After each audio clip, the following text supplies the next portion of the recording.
तर आता मी सुरुवात केलेली आहे माझे नेल्स करायला.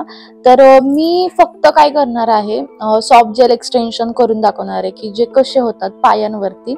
तर पहिल्यांदाच करते, तर तुम्ही सुद्धा बघा की ते कसे होतात. तर ह्या ठिकाणी आपण काय करणार आहे, आपण अगोदर करणार आहे ड्राय पेडिक्युअर करणार आहोत. तर चला मग सुरुवात करूयात. आता ह्या ठिकाणी मी ड्रिल मशीनने नेल्सवरची शाईन रिमूव्ह करून घेतलीये.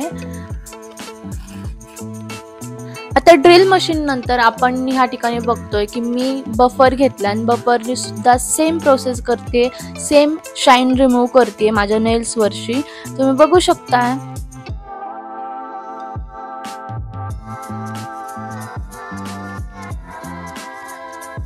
आता या ठिकाणी तुम्ही बघू शकता मी नेल टिप्स ज्या आहेत त्या मी चूज करते, कारण ह्या टिप्स आपल्याला वॉलच्या आतमध्ये बसल्या पाहिजे, जेणेकरून ते व्यवस्थित दिसतील आणि ओरिजिनल दिसतील. तर या ठिकाणी तुम्ही बघू शकताय, तुमच्या नेलच्या अकॉर्डिंग तुम्ही चूज करू शकता. आता नेक्स्ट काय करायचं, आपल्याला एक छानशा कंपनीचा किंवा जो स्ट्रॉंग ग्लू असणार आहे नेल्सचा, तो नेल्सचा ग्लू घ्यायचा आहे आणि नेल टिप वर अप्लाय करायचा आहे, जेणेकरून तो लॉंग लास्टिंग राहील आणि जास्त वेळ स्टे करेल. तुम्ही बघू शकता मी नेल्सला ग्लू अप्लाय करून घेतलाय आणि तो मी स्टिक करते. त्याला थोडंसं प्रेशर देऊन मी नखांवर प्रेशर देते, जेणेकरून तो स्टे राहील. नाहीतर काय होतं, थोड्या वेळाने ते निघून जातात. त्याच्यामुळे थोडंसं प्रेशर द्या सुरुवातीला, जेणेकरून ते स्टे राहतील प्रॉपरपणे.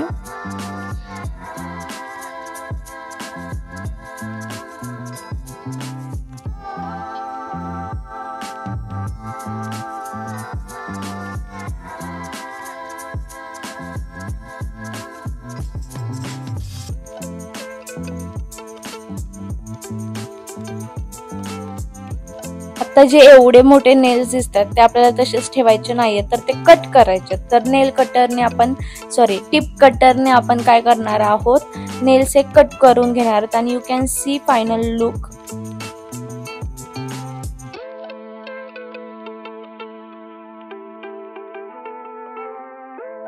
आता या ठिकाणी मी नेल्सला थोडासा शेप देते, जेणेकरून टिप कटरने थोडेसे वाकडे कापले गेलेले आहेत, त्याच्यामुळे मी प्रॉपर शेप देते आणि जे की छान दिसेल दिसायला. तर टिप कटरने कट करून झाल्यावर मी या ठिकाणी नेल्स वरची शाईन रिमूव्ह करते. तर ह्या ठिकाणी आपण घेतलेला आहे सॉफ्ट बफर. तर तुम्ही बघू शकता, ह्याला आपण बोलतो सॉफ्ट बफर. ह्याच्याने काय करायचंय, नेल्स वरची शाईन रिमूव्ह करायची आहे. आता मला नेल्स हे थोडे सिम्पलच ठेवायचे होते, जेणेकरून मला काय एक्स्ट्राचं करायचं नव्हतं आणि त्यात मी सॉफ्ट जेल एक्सटेन्शन केलं होतं. त्याच्यामुळे अगदी सिम्पल ठेवल्यामुळं मी फक्त मला जी हवी ती मी जेल पॉलिश अप्लाय करणार आहे. आता ही थोडीशी ग्रे मधून मी घेतलेली आहे. तुम्ही बघू शकता, ग्रे मधून घेतल्यानंतर मी त्याचे 2 कोट दिलेले आहेत. ते कोट केल्यानंतर तुम्ही बघू शकताय आफ्टर लुक कसा दिसतोय. तर तुम्हाला जर हे नेल एक्सटेन्शन आवडलं असेल, कसं केलंय, काय केलंय, पूर्णपणे आवडलं असेल तर प्लीज माझ्या चॅनलला सबस्क्राईब करा, लाईक करा, शेअर करा आणि कमेंट करा. तर मग भेटूयात आपण अशाच एका नवीन व्हिडिओमध्ये, जेणेकरून आपण नवीन काहीतरी शिकूयात.